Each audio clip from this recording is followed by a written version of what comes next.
प्रामाणिक समाधान। गुरुवर नमोस्तु। नदी ने कुएं से अकड़कर बोला। तब कुएं ने कहा कि भटकाव और ठहराव में फर्क होता है। हमारी मंजिल और मुकाम ठहराव है तो हमारा स्वभाव कैसा हो? देखिए, बात अपनी जगह बिल्कुल सही है। नदी ने यदि कुएं से उसके औकात की बात की है और कुएं ने जो जवाब दिया है वो एक अर्थ में बिल्कुल सही है, लेकिन यदि दूसरे तरह से हम देखें तो नदी और कुएं में बड़ा अंतर है। कुएं ने नदी में भटकाव की बात की है, पर मेरी राय में नदी में भटकाव नहीं है, नदी में प्रवाह है। नदी एक निश्चित दिशा में प्रवाहित होती है और वो सतत गतिशील है, यात्रा में आगे बढ़ रही है, तो नदी सागर तक पहुंच जाती है। पर कुआं में ठहराव है, अटकाव है, क्योंकि उसने चारों तरफ अपनी दीवारें खड़ी कर ली। जो अपने चारों तरफ अपनी सीमाएं खड़े कर लेते हैं उनका विस्तार नहीं होता। कुआं नदी क्या सागर बन सकता है यदि अपनी दीवारों को हटा दे। एक दृष्टिकोण ये भी हो सकता है। आपने पूछा है कि हम ठहराव में आनंद मनाएं या सफ़र में। वस्तुतः सफ़र का कोई निश्चित लक्ष्य है तो वो हमारी प्रगति में सहायक है। बिना लक्ष्य के की गई गति प्रगति नहीं, प्रतिगति है। जहाँ तक ठहराव की बात है तो पूर्णता के साथ ठहराव अच्छा लगता है, अर्ध विराम अच्छा नहीं। गुरुवर नमोस्तु। अखंड ब्रह्मचर्य का पालन करने वाले भैया जी क्या राजनीति में चुनाव आदि लड़ सकते हैं? देखिए, वर्तमान में लोकतांत्रिक प्रक्रिया के अंतर्गत लोकतंत्र में प्रदत्त अधिकारों का प्रयोग करने का अधिकार हर नागरिक को है।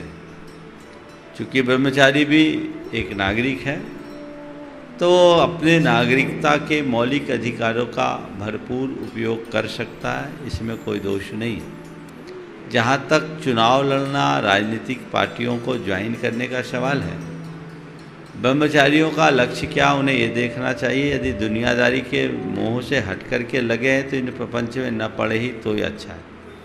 हाँ, धर्मशास्त्रों की दृष्टि से अगर पूछे तो चुनाव लड़ सकता है। हमारे यहाँ आबू जैसा प्रतिमाधारी जब सेनापति बन सकता है तो आज कोई ब्रह्मचारी चुनाव लड़े तो उसमें आश्चर्य क्या है, बशर्ते उसका वैसा बैकग्राउंड हो और वो चुनाव जीत सके। गुरुवर नमोस्तु। जब उड़ते धूल धुआं तब होती वायु प्रदूषित, जब कचरा जल में मिले तब होवे नीर प्रदूषित। तो जब चारों ओर हो निंदाओं का दौर तब नहीं होता क्या जनमन प्रदूषित? भैया, निंदा ही दूषित हवा है तो प्रदूषण तो होगा ही। जीवन का सबसे निंदनीय कार्य है, इसलिए हमें खुद निंदा से बचना चाहिए और यदि कोई दूसरा किसी की निंदा करता है तो उससे सुरक्षित दूरी बना के रहना चाहिए। गुरुवर नमोस्तु। जैन श्रावक श्राविकाएं अपने हाथों में कलावा आदि धागे बांधकर अभिषेक, पूजन और आहार दान देते हैं, तो क्या ये उचित है? देखिए, आजकल ये चलन हो गया धागा बांधने और बंधवाने का, ये कतई उचित नहीं है। हमारे पूजा विधान आदि में अनुष्ठान के संकल्प के प्रतीक स्वरूप कलावा बांधने की परंपरा है, जिसे हवन की समाप्ति के बाद छुड़वा लिया जाता है और उसकी आप लोग नियमित शुद्धि करते हैं। लेकिन आजकल तरह तरह के रंग के धागों का चलन बढ़ गया है और लोग मनमाने के तरीके से अपने धागों का प्रयोग करने लगे हैं। वो कतई शुद्ध नहीं है, क्योंकि उसकी आप सर अवस्था में बांध कर रखते हैं। ये सब परंपरा ठीक नहीं है। मैं तो कहता हूँ संकल्प के बंधन से बंधो, धागों के बंधन से बंधने में क्या होगा। और लोग अगर ये सोचते हैं कि धागे से बंध जाएं तो हमारी सुरक्षा होगी, तो ये उनका एक भ्रम मात्र है। हमें ऐसी बातों पर विश्वास नहीं करना चाहिए। हम अंदर के बंधन से बंध कर अपने जीवन की दिशा तय करेंगे तो वो हमारे लिए ज़्यादा कल्याणकारी होगी। ये एक प्रकार की अज्ञानता है। लोगों के मन में जमा हुआ भय और लोभ ही उन्हें इस तरह के कार्यों में प्रेरित करता है। हमें इसके प्रति बहुत ही गंभीर होना चाहिए और ऐसी चीज़ों से बचना चाहिए। जहाँ तक भगवान का अभिषेक और आहार देने का समय है, अगर देखा जाए तो धागे के साथ इतनी सारी धागाओं के साथ जिनको आपने धोया भी नहीं है, गीला नहीं किया है, तो आपकी शुद्धि नहीं है। आप ऐसे समय में अगर काय शुद्धि बोल रहे हैं तो झूठ है। इसलिए इन सबको अलग कर देना ही ज़्यादा अच्छा है। गुरुवर नमोस्तु। अक्ल से इंसान में निखार भी आता है और परेशान भी रहता है। इंसान का भेजा चट करने पर इंसान बौखला जाता है, तो अक्ल को भेजे से कैसे सुरक्षित करें? देखिए, बात सही है, बुद्धि हमारी बहुत बड़ी ताकत है, तो बुद्धि हमारी बहुत बड़ी कमजोरी। हमारे गुरुदेव ने इस शब्द को बहुत अच्छे से व्याख्यात किया। उन्होंने लिखा, ज्ञान ही दुख का मूल है, ज्ञान ही भव का कूल, राग सहित प्रतिकूल है, राग रहित अनुकूल। वस्तुतः जो अक्ल हमें उलझाती, उसी अक्ल से हम सुलझ सकते हैं। दिशा क्या है? हमारी अक्लमंदी इसी में मानी जाती है कि हम अपनी बुद्धि को रचनात्मक दिशा दें, सही दिशा में अपनी बुद्धि का प्रयोग करें, तो हम उसका लाभ उठा सकते हैं।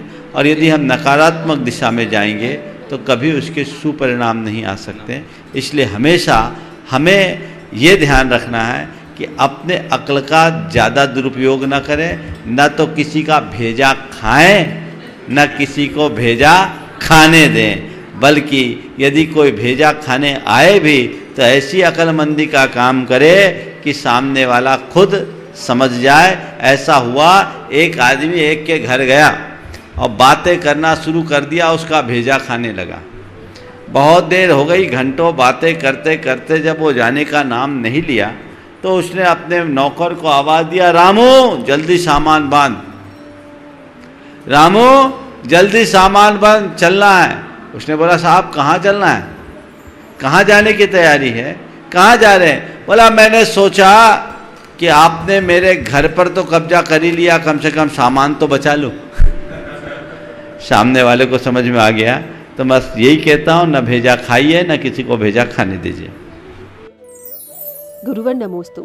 भगवान और गुरुवर के समक्ष हम कोई नियम आदि लेते हैं तो उस नियम का पालन न होने पर पश्चाताप होता है, तो हमें क्या करना चाहिए? अगर आपके मन में दुर्बलता है, दुर्बलता को आप दुर्बलता समझ रहे हैं, ये बहुत अच्छी बात है, शुभ चिन्ह है। नियम लेने के बाद उसका निर्वाह न हो पाना, ये भी आपकी एक दुर्बलता है। आप रोज़ थोड़े थोड़े दिन के लिए नियम लीजिए और मन में ठान लीजिए कि मुझे इसे निभाना है, मुझे इसे निभाना है, मुझे इसे निभाना है, ऐसा मुझे करना ही है। यदि इस तरीके से आप बातों को ठान कर रखेंगे तो आपकी दुर्बलताएं दूर होगी और आप अपने जीवन को एक नई ऊंचाई देने में समर्थ हो सकते। गुरुवर नमोस्तु। जिंदगी क्या है, ये एक ऐसा सवाल है जिसका कोई भी विद्वान सटीक उत्तर नहीं दे पाया है, तो जिंदगी का सटीक उत्तर क्या है? देखिए, जीवन को लोगों ने अलग अलग तरीके से देखा है और सबका अपना अपना नज़रिया है। सभी ने अपनी ज़िंदगी को अपने अपने तरीके से देखा, सबका अपना अपना नज़रिया। आपने मुझसे पूछा है जीवन के बारे में आपका क्या दृष्टिकोण है। मुझसे पूछो तो मैं एक वाक्य में जीवन की व्याख्या करता हूँ। जीवन क्या है? शरीर और श्वासों के गठजोड़ का नाम जीवन है। क्या बोला? शरीर और सांसों के गठजोड़ का नाम जीवन है। जब तक ये गठबंधन है तब तक जीवन है, गठबंधन खत्म तो मरण। गुरुवर नमोस्तु। आकर्षण कहीं भी हो सकता है, लेकिन समर्पण कहीं कहीं होता है, तो समर्पण से कैसे जीवन जिया जाए? समर्पण कहीं कहीं होता है, वस्तुतः बिना आकर्षण के समर्पण नहीं होता।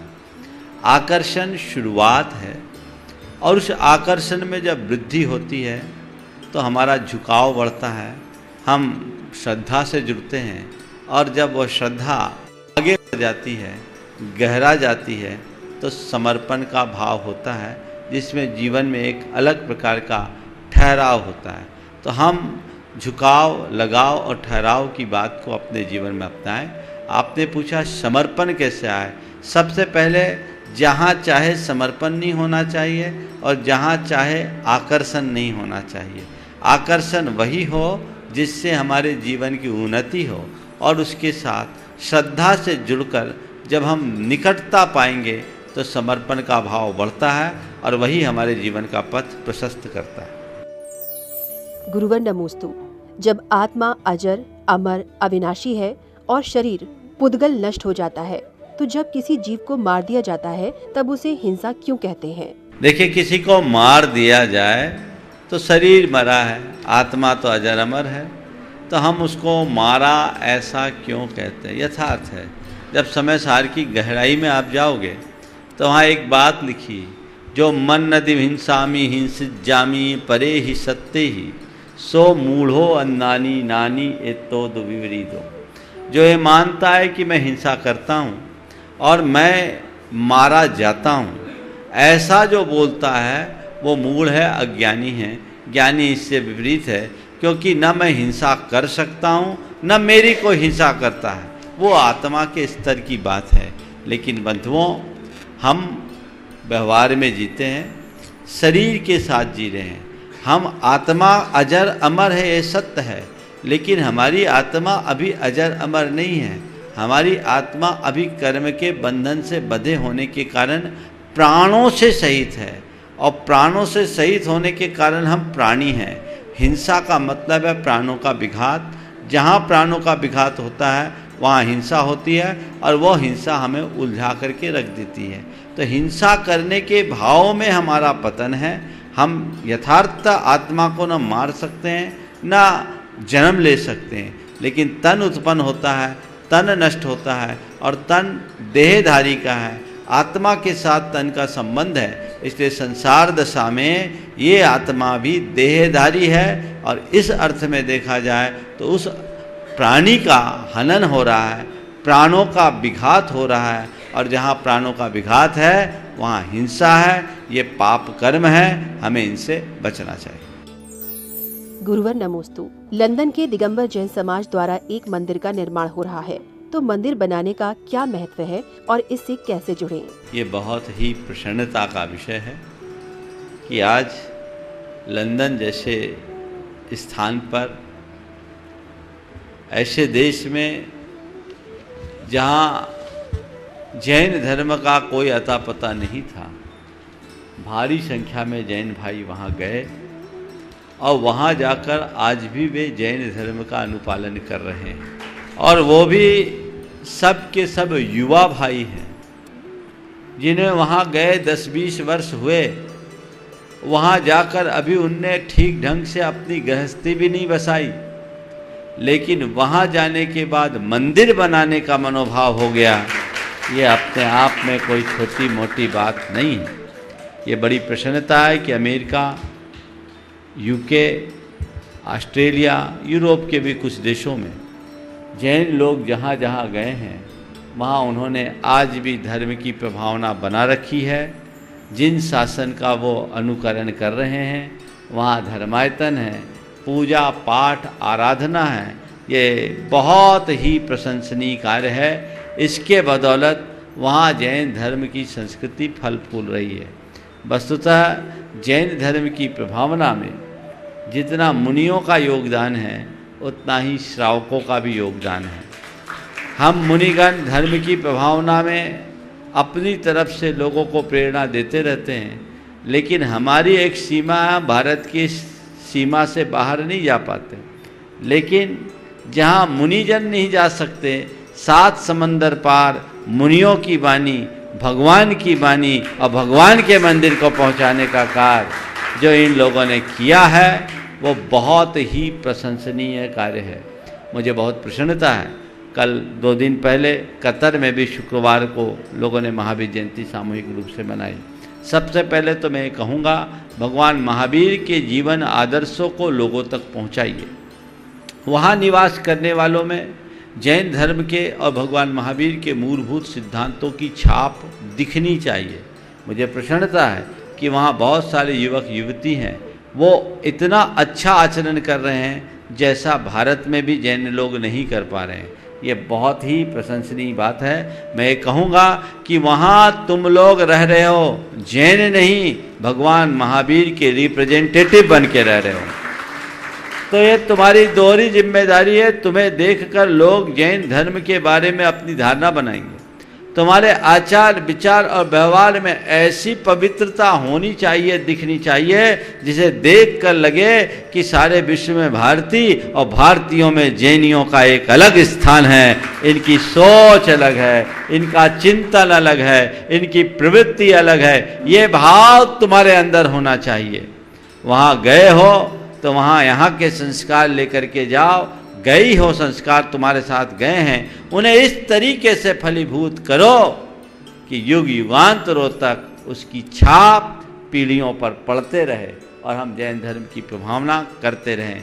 तो मैं सारे लंदन में रहने वाले जितने भी भाई हैं, युवक युवतियां हैं, जो वहाँ महावीर जयंती के इस कार्यक्रम में अपनी सहभागिता देने के लिए बड़े उत्साहपूर्वक इसे आयोजित कर रहे हैं, मैं उनसे कहूँगा एकजुटता के साथ, एकता के साथ और समरसता को बनाते हुए आप धर्म प्रभावना के कार्य में रहिए। खूब उत्साह उमंग के साथ इस तरीके से अपने आप की प्रस्तुति कीजिए ताकि विश्व के कोने कोने में लोग जान सके कि भारत के प्राचीनतम धर्मों में जैन धर्म एक धर्म है और श्रेष्ठतम धर्म है, जो हमें निर्मल आचार और विचार की प्रेरणा देता है। और उसके अनुयायी आज लंदन जैसे देश में भी भारी तादाद में हैं। प्रत्येक व्यक्ति को उसमें अपनी सहभागिता देनी चाहिए। जहाँ तक मंदिर निर्माण की बात है, हमारे यहाँ तो ये कहा गया, एक चावल के बराबर भी जिन प्रतिमा बना दो और एक छोटा सा भी मंदिर बना दो तो महान पुण्य का कारण है।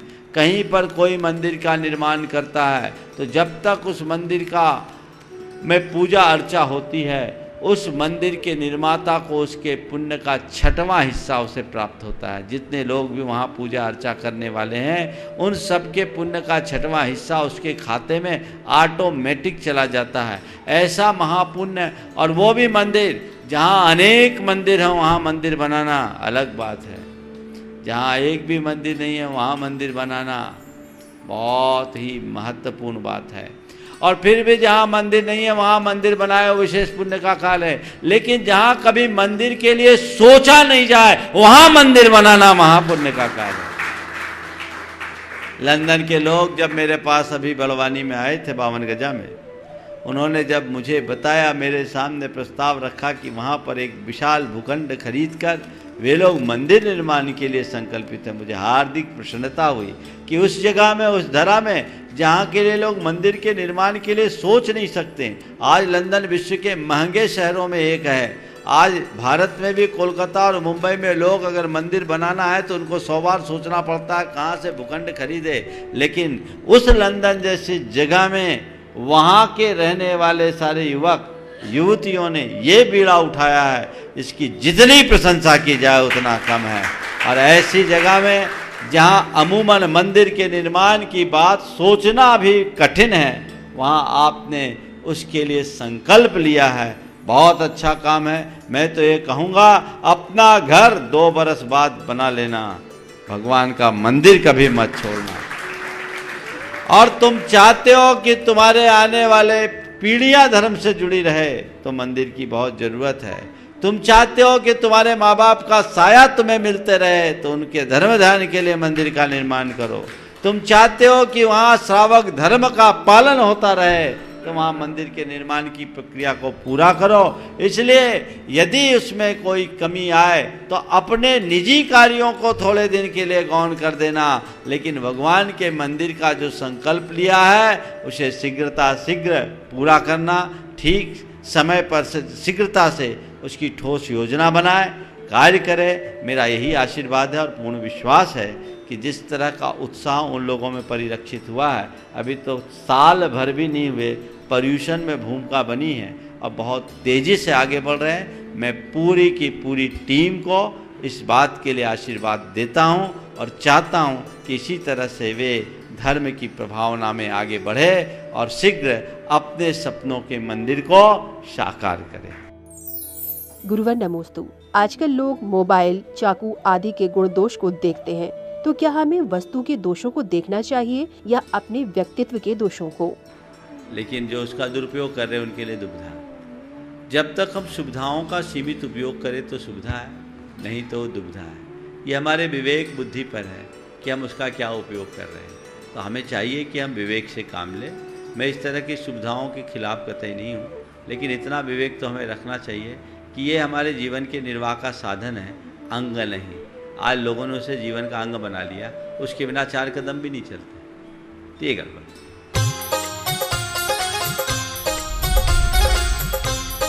प्रामाणिक समाधान।